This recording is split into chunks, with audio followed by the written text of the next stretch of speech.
welcome to another edition of the 1% Better podcast with your host, Rob O'Donoghue. Delighted to welcome Susan. Susan, this is your second time presenting? Yeah, and my last. I'm just going to put that out there now. So I think that means Susan and Sarah and Rob are joined tied top with 2 books each. So this is actually really topical book, Susan. I think that's what drove the sort of the interest that Rob was talking about, that we've doubled the amount of subscribers this week. Look, I'll let you introduce it and take it away. Lovely. Well, thank you, Declan, and thank you, Rob. And the great thing about this book club is that it's the conversation after I've done my review. So try and keep it not too long so that we can have that conversation. You know, to be honest, right, I am a little bit jaded from the whole narrative around men versus women in the workplace, okay? And when the author of this book, How Women Rise, Sally Helgesen, was being interviewed by Network Cork, I went along with a very open mind. I never read the book before I met her, and I didn't do any research into who Sally was. But I very much liked her message, and I guess more importantly, I recognized some of my behaviors in the habits that she talked about. So I immediately went out and I bought the book. And it's a great book, and it's one of my favorite styles of book in terms of it's very easy to read. She gives great examples to back up her points. You can dip in and out of it. But there's a feeling about the book in terms of it doesn't beat you up, even though you might recognize the behaviors in it in yourself. It is a book about positive intent, which is all about me as well. I guess most importantly, these behaviors can be found in both men and women. So, and like all behaviors in both men and women, sometimes one behavior would have a stronger hold over us than another behavior. But ultimately, through Sally's research, she has found that these behaviors that she calls out in her book to be more commonly known in women. Sally herself has been cited by Forbes Book Club to be a leadership guru. And her great friend is Marshall Goldsmith, who wrote the book, What Got You Here Won't Get You There. And in that book, which I see a few nods that people are familiar with it, in that book, Marshall suggests that men need to learn how to apologize. And Sally was saying that actually that's something women don't need to do, because often women start every conversation with, I'm sorry. So she decided to work with Marshall, and in 2018, they both co-wrote this book, identifying the 12 habits that they believe are holding women back from being recognized in the workplace.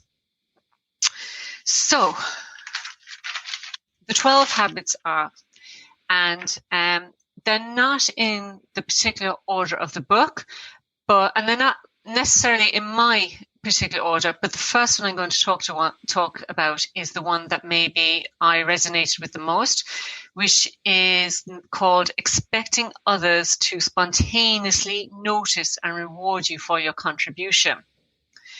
And I really could relate to this, and Sally said that she did a survey of potential women who were to be made partners in a legal firm, and she asked what were they best known for and what were they not known for. And they were all best known for great quality of work, detail to work, but what they weren't known for was the quantity of work they did. And she gives an example of Maureen, who very much wanted to be made a partner and was constantly being overlooked for partnership, never saw it happening. And she went away and she got herself an offer from a rival firm. And when she handed in her notice, her manager said, I didn't know you wanted to be made a partner. We'll make you a partner. Don't go anywhere. And the learning here really is that you need too vocal what you want in the workplace for them to know about it. And believing that you are doing good work and that this great work will get you noticed is never going to happen. And it's definitely never going to happen due to the speed that we work in workplaces. And now just thinking about all our remote working, it's never going to happen. So you have to think of a way of how you can develop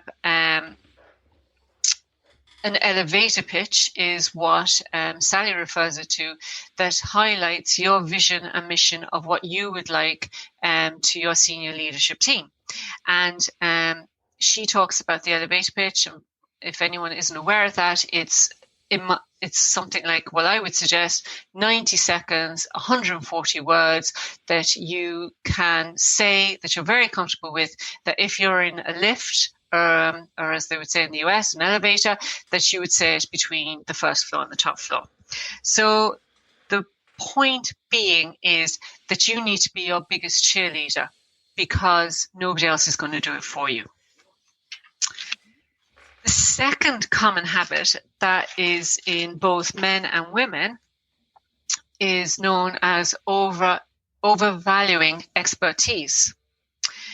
And women place a massive amount of attention of doing their job right, needing to know every single detail of their job and not being able to think about looking up and away from their job unless they're operating at 110%.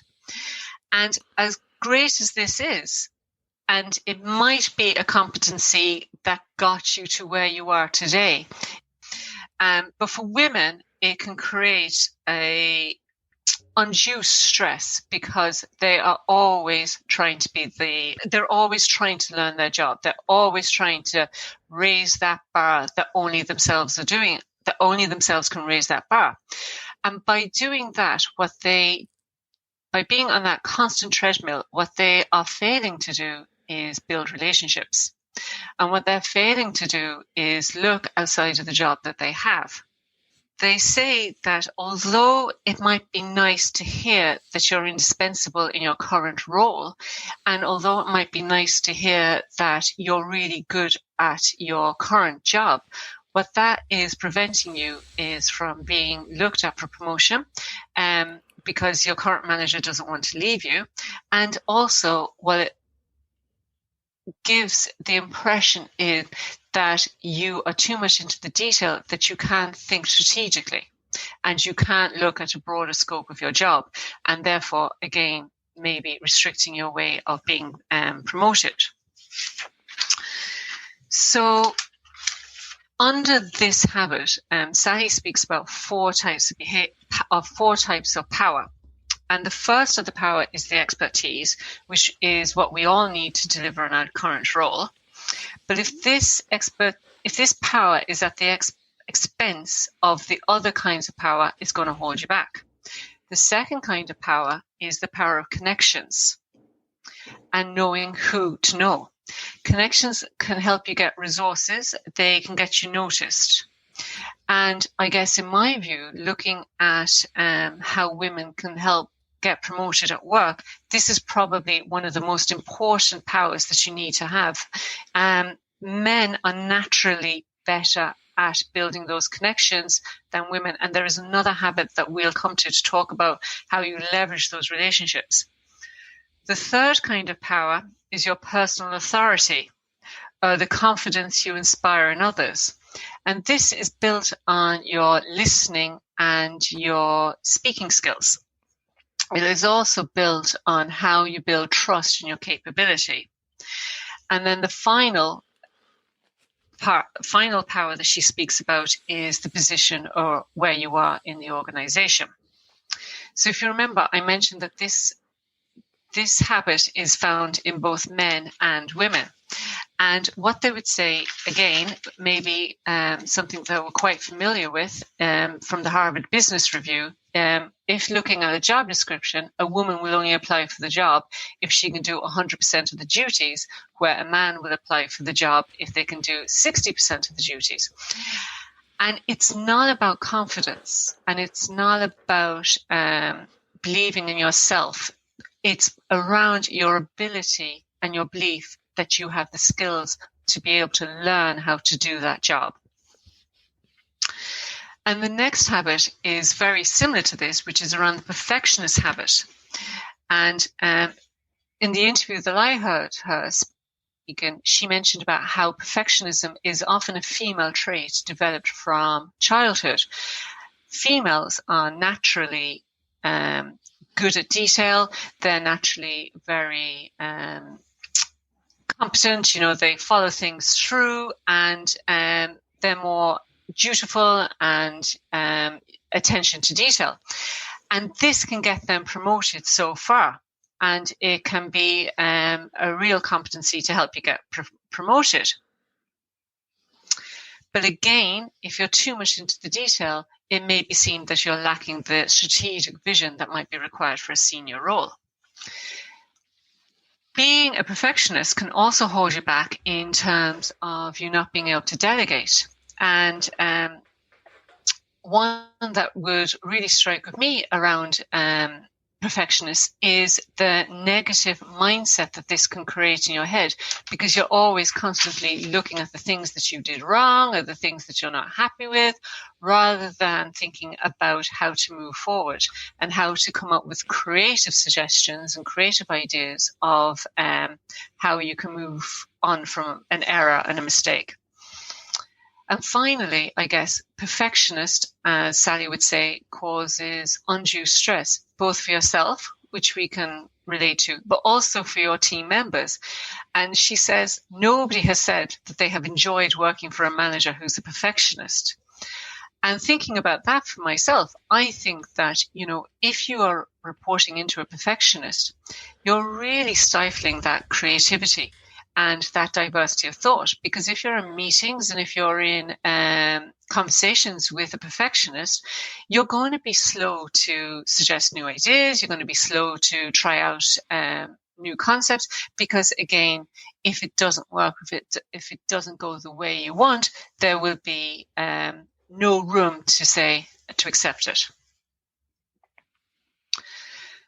So another habit that can be found in both men and women is speaking when we're emotional. And I think we can all have a secret smile about we've done that. Men often speak emotionally when they're really, really angry or they've got very annoyed. Now, and in Marshall's book, he talks about the anger that comes out in men when they are feeling that, how they give out to their team. Now, women also react in anger, but they're more likely to display emotions in the form of anxiety, resentment, frustration, or fear. And this part is really important, I think, in that Sally is very clear in the book that emotions is not the problem, as there's no good or bad emotions, and that emotions can provide you with some really valuable information as to what's going on. Feeling and identifying your emotions is what gives you power. Reacting to it makes you lose that power. And I think that's very key when we're thinking about how we communicate when we're feeling emotionally. Interestingly, research has also shown that women speak an average of 20,000 words a day. My husband thoroughly enjoyed this comment, where men only speak the 7,000 words a day. And so it isn't very surprising that women often hear the comments like, she never gets to the point, she's very long-winded, I get lost in what she's saying to me. So women need to learn how to be more concise and get to the point in their communication faster. And sometimes, there is no need to give all the background information to their point of their idea, but just to give the points. And she says, again, women see communications as a way to continue to build friendships and to continue to build those relationships at work, but men just see it as a way of them saying too much. Another habit that she talks about, and again, one that I would be quite passionate about, is the ruminating. Ruminating is where you cling onto the past and you put all your energy into rewriting events. And I did some research on rumination recently, and it has been known to be the silent mental health problem because of the impact it can have on people in terms of anxiety and stress, and it's often underestimated. Now, again, both men and women can derail themselves by thinking of the past. But Marshall research says that men tend to blame others for what they believe went wrong, and they make their regret outwards, where women tend to regret inwards and blame themselves. So ruminating is counterproductive for two reasons. First, it has the ability to make you feel worse and to make you feel that, to continuously beat yourself up. But secondly, it also can get in the way of you solving the problem and coming up with a creative solution to whatever has gone wrong. Now, in the book, Sally suggests that for you to help overcome the habit of ruminating, it is around catching those thoughts when you find yourself going down that spiral path, which, let's face it, that's very easy to say than do. So it is, though, about recognizing when you're using negative language to beat yourself up, catching it, and just changing that language that you're using on yourself, changing that narrative.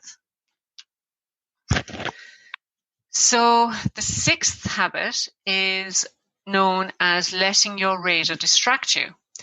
Now, again, this is a double-edged sword because one of the strengths of women is their capability to notice a lot of things at once. And neuroscience research has shown that when women process information, their brains light up in lots of different regions. Where when men process information, their brains tend to concentrate on one area only. So although that this can be a great strength of women to be able to take in a lot of information to develop a really, sweep of the room, if they have trouble filtering that information, it can derail them. And she gives a brilliant example in the book of a person giving a presentation talk. The lady has stood up, she has scanned the room, she's taken in lots of information, she's feeling very confident, she starts her presentation. But part of that is that she spots someone in the front row of the audience who is not enjoying the presentation for whatever reason. And she allows that filter influence her whole thought process around what is going on. And, starts to tell herself, the narrative like, nobody's enjoying my presentation. This is I'm useless. I've done this all wrong. And again, this female has allowed this habit of allowing a piece of information filter into her brain to derail her off her goal. So what Sally suggests is that we can't ignore our thoughts because our thoughts, again, are very, very powerful, but just don't allow ourselves to get caught up in our thoughts that is not part of what the end goal is. And if we find ourselves happening, again, to reframe that. So in the example of the presentation and the gentleman who is looking to be disengaged, maybe to just remind yourself that might have absolutely nothing to do with the presentation. He might have just had a fight with his wife or something like that before he came in. So the seventh habit is another one that I think we can all relate to. Maybe it's a little bit of an Irish trait, and maybe that's just a sweeping statement, but it's the reluctance to claim our achievements. And it is a title that suggests that our shyness in using the word I and telling our manager and our senior team what we have achieved. And Sally says in her book that this happens at all levels of the organization. And she says that there are two main reasons why it happens.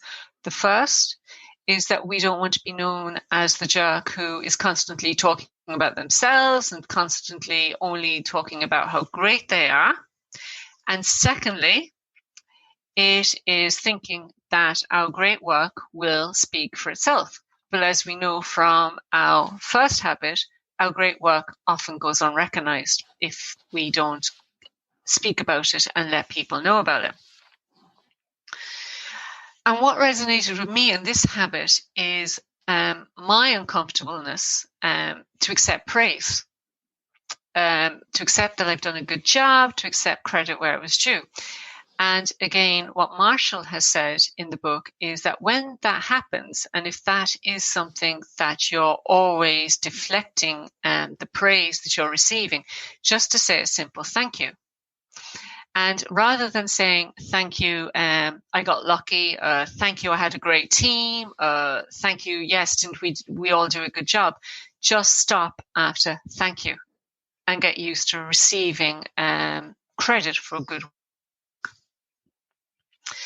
Sally goes on, and I think this is really interesting and important, that not claiming credit to your achievements may cost you for your career, because if you don't speak to the value of what you're contributing, maybe people will think that you don't put much value into the standard of work you're delivering. So it's an interesting way to think about claiming your achievements. So the eighth habit is one that I mentioned earlier, which is around building relationships rather than leveraging relationships. And again, one that I can really relate to. And again, it is a strength of women, that they are very good at building relationships. They are very good at maintaining those relationships, but they're not very good at leveraging them. And both Sally and Marshall see the reluctance of women not leveraging their relationships to be a key stumbling or holdback block for them to be promoted. And again, it comes down to that women can often feel very uncomfortable asking for something because they may feel that it undervalues their relationship.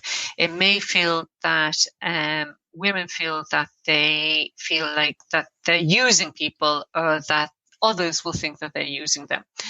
And sometimes in some women, the research has shown that women don't like to leverage relationships because they feel that they're playing political games and they don't want to play those games in the workplace. But what they speak about in the book around the leveraging of relationships is how it's the mutual benefit for both parties. So as much as you are asking someone for help, someone else might be asking you for help, and it all works out that everybody is helping each other. And it says that women build relationships as they want people to like them, but men build relationships with people they want to support them or help them. So there's 4 other habits in the book, but I'm not going to go into them in great detail here. The first one is failing to enlist allies from day one. The second one is putting your job before your career. The third one is the desire to please. And the fourth one is minimizing. And it's really just in the interest of time that I'm not going to go through them, because at the end of the book, once Sally has discussed the 12 habits and given us some great examples, she talks about how you can change your habit. And she has 5 great suggestions, I think it is. And the first suggestion is just to start with one thing. So again, if you're anything like me, I was able to take a good number of those habits of things that I need to improve on. And she said that is not going to lead you for success. You just choose one and you concentrate on that. And she says,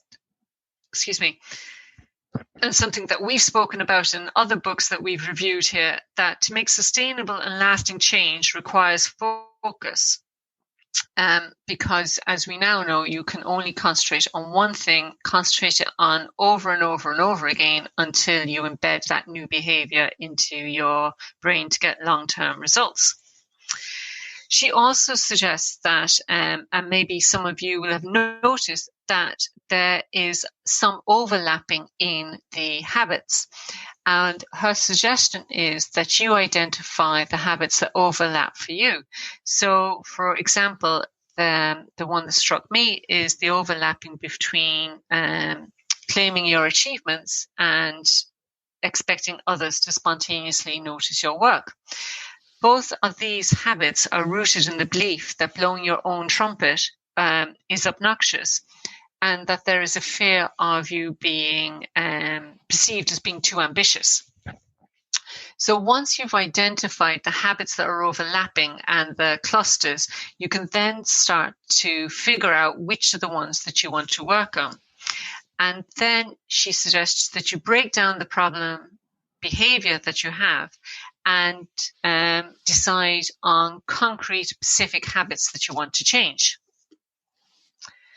So her second example, or her second tip, I should say, for helping you overcome your habits is not to do it alone. And to ask someone who you trust, either that be your colleague or a friend or a boss, to become an accountability partner for you. And I guess I like this idea again, because if you tell someone what you're going to do and the behavior you're going to try on, it makes you accountable and it stops you going back onto autopilot and going back into that behavior. She suggests, of course, that this keeps you on track and helps you make sustainable changes. She also suggests that you ask someone in the workplace who can help you point out the behavior that you're trying to change when you're doing it.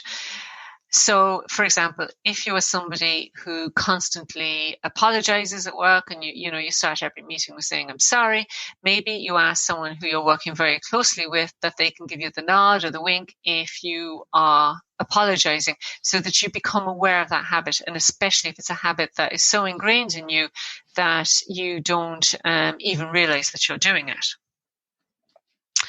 And she gives us 5 tips of how we can ask for help. And I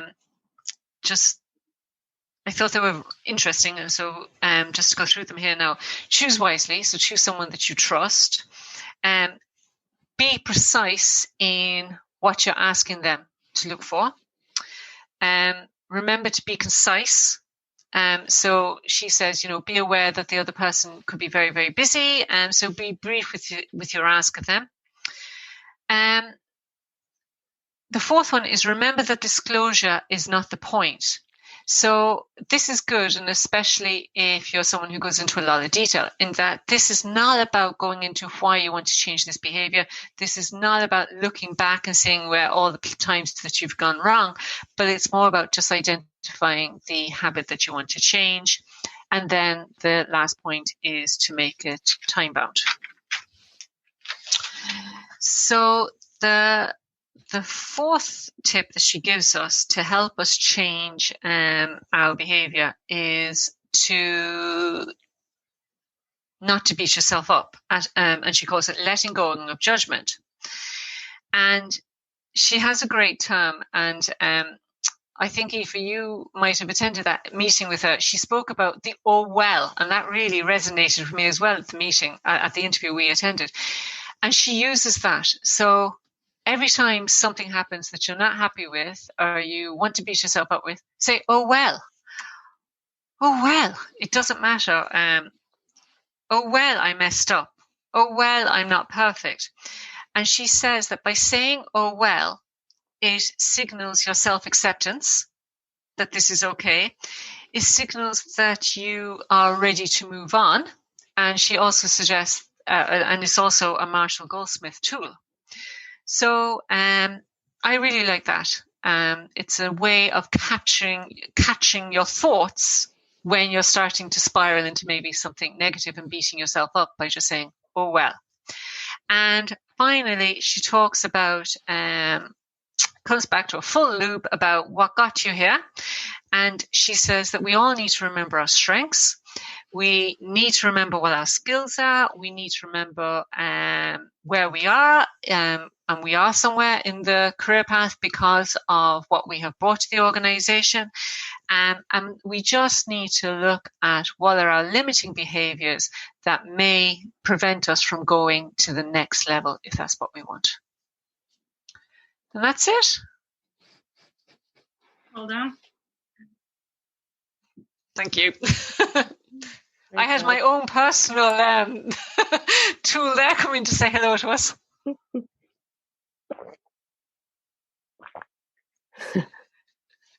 Thank you. Oh well. Oh well.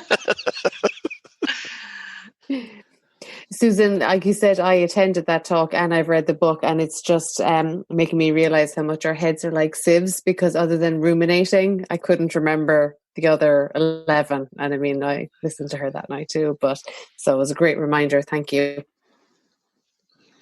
Oh yeah, my biggest learning today really was to really learn a book or know a book. You should do this review at a book club, because it really, you get into the details of being mindful of everything because you want to capture the points. So I hear you on that one, Aoife. Yeah, it's like when you have to teach a class, like you have to know it really well to be able to talk comfortably about something. Otherwise, it's hard. Yeah. Do you think like these habits is that part of the reason why there's more men at senior levels? Or is it like all the other sort of cultural things and women taking time out of the workforce and whatever? And like, do you see a lot of these holding women back from moving into leadership roles? Do you know, I do, Aoife. Like I was working with a senior leader there this week actually, and some of these habits came up, right? She is about to be promoted to senior director, but she wants to be VP. And she's read this book because I mentioned it to her. She hasn't told anyone about her ambition to be VP. She hasn't told her boss or her boss's boss that she is willing to move to the US. Isn't that interesting? She, the head of HR and the CFO have both asked her for quarterly catch-ups, and she's never had time to do them. Yet she wants to be a VP. So she's not leveraging her relationships again. You know, so I do think that as much as I hated it, because I honestly, right, I'm not a big fan of the male-female conversation. But when you go through it with a female lens, you actually do see a lot of the behaviors the females have that you just, So I think there is a parallelness in that. But over to Rob and Declan and the other men on the call to see what they think. Yeah, for me, it's strange because I can resonate with a couple of those habits completely. I don't know if they're distinctly just related to that male-female dynamic, but, you know, that tendency to maybe overthink and to not say what you really mean and go after your demands and to be outwardly assertive, I think, about your value. I think that's something I completely resonate with, and I can see how that struggle puts a ceiling on you. And I think Aoife's point there is that then when you add a lot of cultural factors in at play, that creates another layer on top of that, and you can see then why it is such an imbalance, I think, at that real upper echelons of organizations. I would say, of the 8 or 9, I think you read out about 8 in detail, Susan, right? And definitely 6 or 7. I'd say the first one was the one that it's come up in some of the work I do around diversity, equity and inclusion, and exactly that, where if I saw a job, I would absolutely go for it, even if I had only had 50% of it, you know, because I would, and it's not I wouldn't even put it down to the full belief that I'll get it. I'd rather just go and learn from not getting it, in a way, you know. Sometimes you might learn something by just putting your hat in the ring, rather than thinking, oh yeah, I'll get it or whatever. But that one certainly is the one that seems to come up a good lot. Would you say, I guess, and this open it to all, are any of those more weighted than the others? Would one hold more impact, than any of the others, or would it depend on the person, do you think?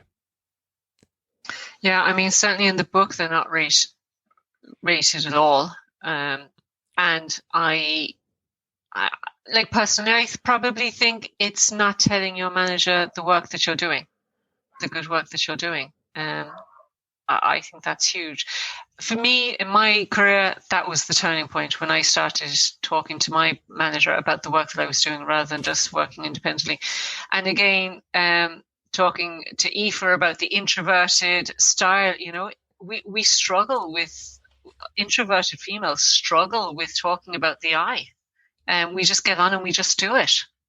So that one for me would be a big one. But I think sorry, go ahead. I was going to say the perfectionist one really stood out to me, and it's not the first time I've heard it, but it's only the second, interestingly enough. And I got that feedback personally about a year ago to say, because you're so, technically strong and so good at this thing, there's people in the room that might be afraid to come up with stupid ideas or suggestions because they know you'll know the answer. They'll know and not that you'd necessarily belittle them, but they're just afraid. And I never, because I was always, it wouldn't have been reporting to me, but it would have been in a leadership role. And I was quite surprised. And then to reflect on it, to go, yeah, it can be off-putting when there's someone in the room who's going to know 100% of something, because if you're 80 or 85% there, and you're, maybe a little bit more junior or just not feeling too confident, you might be afraid to speak up. And I, that's definitely one that I think the concept of, I see my niece who's only 9 versus her brother who's also 9, the little girl being perfectionist. I think that probably is a female trait. Obviously there are men that are perfectionists as well, but it probably is more common in females. So that idea of being a perfectionist, but then in leadership, that perfectionism might kind of intimidate, and you might not even be aware that it does. So just even to be probably less of a perfectionist yourself, because as you progress, you can't do 100%. You need to be thinking about other things and letting others do stuff, but also thinking about the impact your perfectionism has on others is something I think worth reflecting on. Yeah, really, really interesting book though. It sounds like one to read for sure. Thanks, Rebecca. Sorry, I missed the start. You might have covered it. Were the authors basing their writings on research, or was it on personal experience? Or because, as you said, and someone said, a lot of these topics can apply to different types of personality, not just men and women. So is it based on research in the workplace? Yeah, and the part that you might have missed, John, is that Marshall Goldsmith, who wrote What Got You Here Won't Get You There, he co-wrote it, and it was based on looking at the habits that he identified in that book, which were, in Sally's view, more geared towards men than females, and then building in the research of what are the behaviours of females that hold them back. So it was based on that. Okay. From that book. No, but I can definitely see the advice applies to everybody. So it's not fair us men coming in listening to your great advice. I think I said earlier there's a cultural aspect as well, because definitely if you work with US colleagues, I think it is more natural to just put yourself out there and put yourself forward for things than it might be for someone Irish. Now again, that might be introvert versus extrovert, generalization, but there can be cultural stuff as well. That needs to be taken into account. Yeah. My son was 5 when we moved from the US to Ireland, and when he started in school here, the feedback was he needed to be taken down a notch or two. Because he was quite a confident 5-year-old. So yeah. It's bred into them from a young age, so absolutely. We're the opposite then, so it's probably a happy medium. We're humble, somewhere in between is probably the. Was there any thought given to, say, industries and sectors where there'd be a largely female workforce rather than a largely male workforce? Because you could have women who are in the minority, or you could have women who are in the majority. I mean, I know even in some industries, from anecdotal experience, I know that the majority, like say accounting, there seems to be a lot of women in accounting, but the senior managers are all men. But there's other industries where it would be other, different. Or is the book covering a generic? Yeah, it's workplace? Generic. She doesn't really refer to industries. Legal firms a bit. I think she's done a lot of work with legal firms in the US, but in generalization. Susan, it was an excellent summary. I think you've given us some Thanks, Sarah. brilliant points to take away, and I mean, loads resonated. And it's. I guess my question for you is like, where can we go from here in making this stick and keeping it front of mind? Any suggestions for us? Well, I think it's what the first suggestion that she has, like, don't try and do everything, right? You know, even if you, absolutely, Rebecca, please go out and buy the book if you want to, but even if you don't buy the book, just resonate with something from today that I mentioned and just work on that. Because absolutely, as we've talked about habits in the past, like, we don't want to get overwhelmed, and there's only so much we can do. So just take one small thing that I mentioned, and decide that that's what you're going to work on. Concentrate on that. Again, like what Chris said, I think that's a great thing to introduce, because it allows acceptance for things that go wrong every day, and rather than spending lots of time beating yourself up, it's and then you can fix the problem. So maybe those two of them. That's the one I'm going to take away. I really like that one. So simple to remember. It's only 2 syllables. Very handy. This is probably the male side coming out. You're just going to focus on that. It's nice and easy. Forget this big broad vision stuff. And it's okay. I'm a man. Oh well, let's move on. I've actually been reading this book, and it's very interesting. There's a topic in here about the difference between men and women, and he talks about the brain. And he said even brain surgeons, if they're given 2 brains, of people that are dead, obviously, they can't do live ones yet. Well, they probably will be able to. But even if they were alive, if you get two brains, the top brain guys can't tell the difference between the physical male brain and the physical female. But they're both the same size. They've both got the same makeup. They both got the same color. So they're both exactly the same. So, his book is entitled, Never Mind the Bollocks, where's the facts? So he's trying to get into the point that just because culture says that women are different, doesn't necessarily mean it's true. Yeah. So it's fascinating. I mean, so many of these things I can resonate with as well, and I can see I want to do some of these things more. The emotional intelligence side, I want that. It's fascinating what you said. I want to do get the power. That's the one I want. So I'll use it to my advantage. It might be a bit to admit it. I won't admit it. Oh no! It'll be all under the covers. I'll have to edit that part out, Chris, will I? Yeah, you can edit that bit, Rob. No, fantastic. Susan, really, really good. Thank you, Chris. One other point that just come up for me that I thought was really interesting, in the 20,000 words and 7,000 words, and I heard that before, but getting to the point sooner rather than later. There's a lady, Frances Fry. I don't know if you've heard of Frances Fry. Great TED Talk about trust. She talks about trust. She works in Harvard and worked with Uber for a while, and she created this trust triangle. And there's 3 sides, obviously, and each side had represented something. But one element was to get to the point in your story at the start, because not just for women, but for men as well. I'd say I'm already not getting to the point of this story, but basically, at least if you get the point across at the very start, you've actually had some sort of impact in it. Whether, if somebody cuts off you straight after that, at least you've had the first say and potentially the most impactful say, rather than leave your point till the end, unless you're a great storyteller. So I thought that was very interesting as well. And that's definitely for men and women, I think, get the point across early. Yeah, absolutely.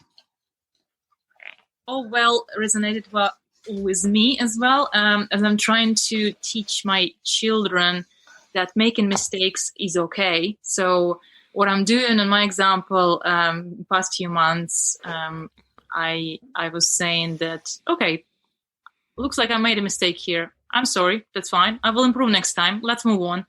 And I kind of kept using a couple of, and I've noticed my 7-year-old made a mistake and said, oh, well, that's okay. I'll get better next time. And I'm like, okay, so it looks like that worked. So I totally agree on the point. Oh, well, because I've myself, and I've seen so many women just, I made it again, without actually encouraging yourself to move on. And there's always a chance to improve. So that point resonated very much, as well as perfectionism. It's this quite often, and I certainly see on the projects where people have great ideas, especially women, and are afraid to put their idea forward because they're not fully sure whether it will be accepted by somebody who is perhaps more extrovert, appears to be more knowledgeable. And I only find out afterwards, after those brainstorming sessions, that actually, they had a really great insight and they just didn't speak up. So, it's a bravery and perfectionism. They're quite important. So that's my points. Thank you, Marianne. I'm going to jump on the back of what a couple of people said around the oh well, because for me that's hugely empowering, whether you're male or female. And actually, if we could find a way to introduce that at an early age within education, then potentially we will develop some of these habits that are being suggested, rather than get to whatever point we are individually in our own lives and then start to look at what's missing or what resonates with us. And I often talk about my own childhood of, I was the kid in the class that wouldn't ask a question in case they got it wrong in front of their peers. Because 7-year-olds, as we all know, are brutal in terms of how they behave with one another when somebody gets a question wrong. But the danger is, and it happened to me, and it may well have happened to you, is you arrive in the corporate world or wherever your career is, and you take that with you. And I was one of those children, and probably a 7 out of 10 rather than a 10 out of 10 student. But in my day, and I know it's changing, the feedback was always in the negative in terms of must try harder or could do better, or if only Jeff could apply himself in the classroom as he does on the sports field. And I just think those two words are hugely powerful for children to then accept it's okay to make mistakes. It's okay to speak out. I mean, our 5-year-old talks really passionate and positive about what she's done, and she wants to show everybody. At this moment in time, we're all getting loads of deliveries from the likes of Amazon or what have you. Someone rocks up at the door and she's showing them a poster of what she's done. And I'm there thinking, there's bits missing or it's not quite perfect, going back to the perfectionism. But actually, that doesn't matter if the language and the narrative that we put around it is, oh, well, it's not perfect, but it's beautiful, or it's magical, or I love that bit, or that bit's brilliant, or whatever it might be.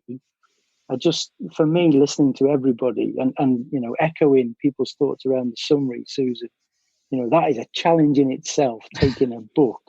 And as you were talking for longer and longer, I was thinking, oh my goodness, if I ever find myself in that position, I'm going to research and do loads of work, because everybody's listening intently to what you've shared. So I thank you all for, what you've shared.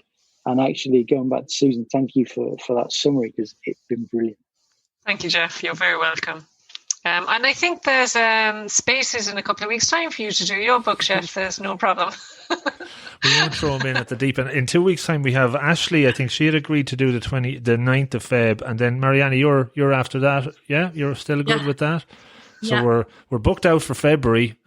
So Jeff, you'll have a couple of sessions under your belt at that stage to to prepare and go deep on the research between now and then. So it's all volunteering.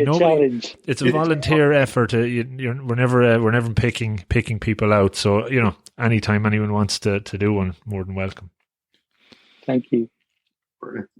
Yeah, very good. Any other comments to wrap up to Susan's great update and great review?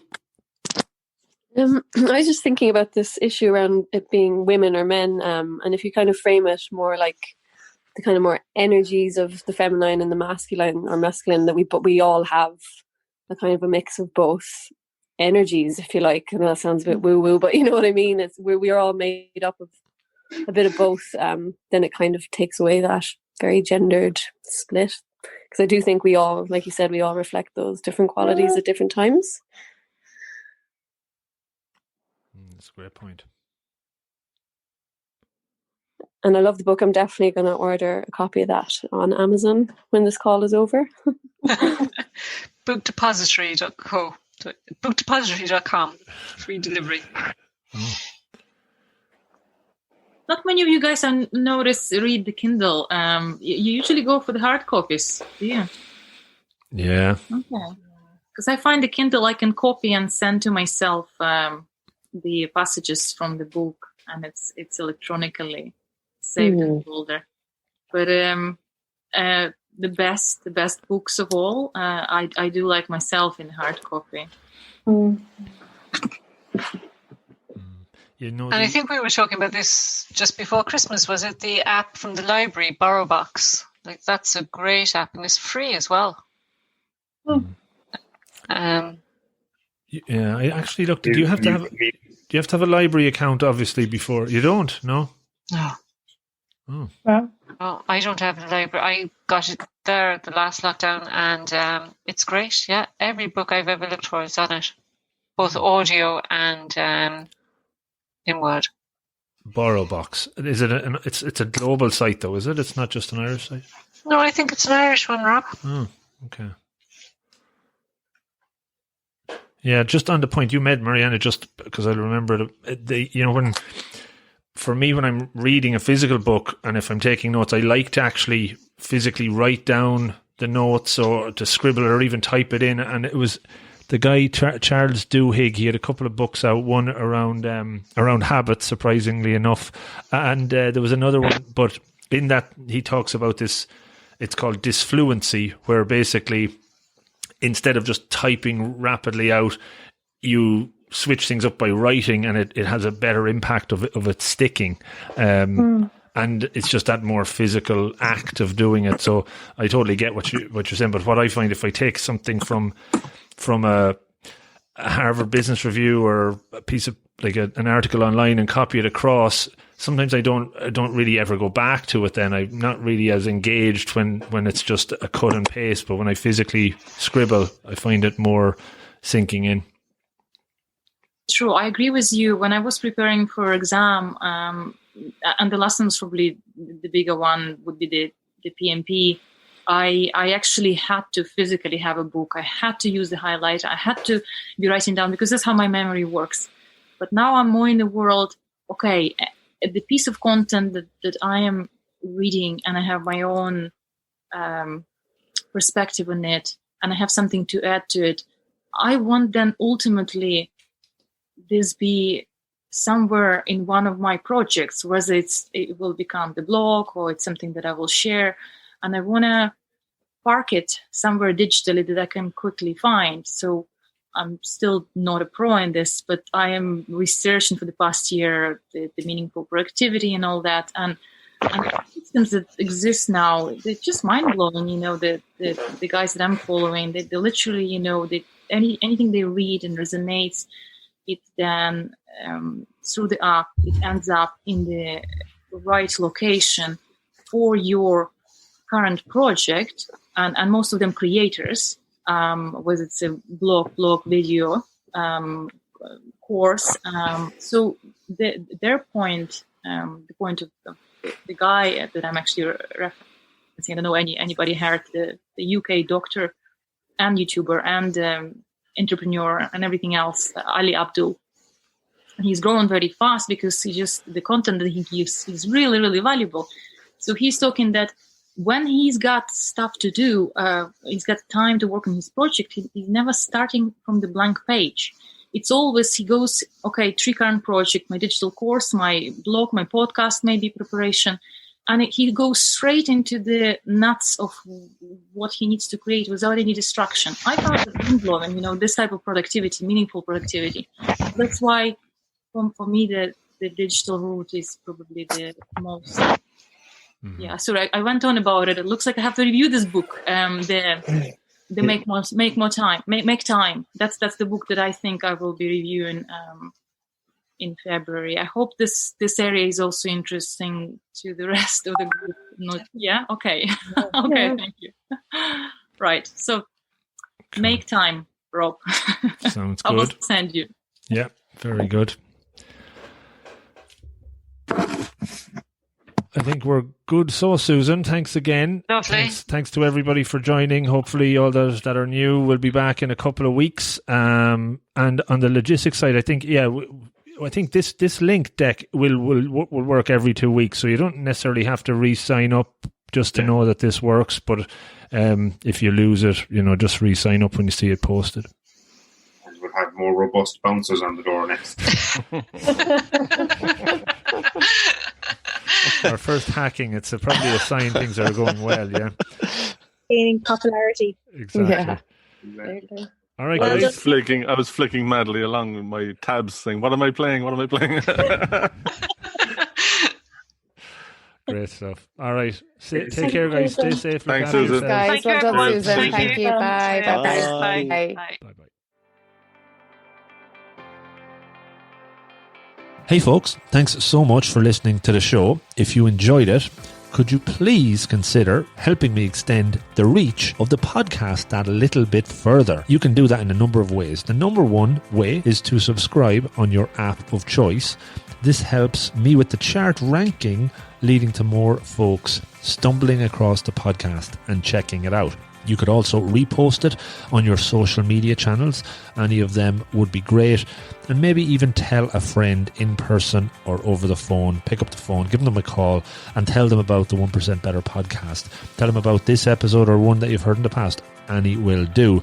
I would really appreciate it. In the last year, we set up a 1% Better Slack community, which you can join for free and interact with me and other members of the community and improve through holding each other accountable and sharing monthly challenges. It's a lot of fun. Check it out.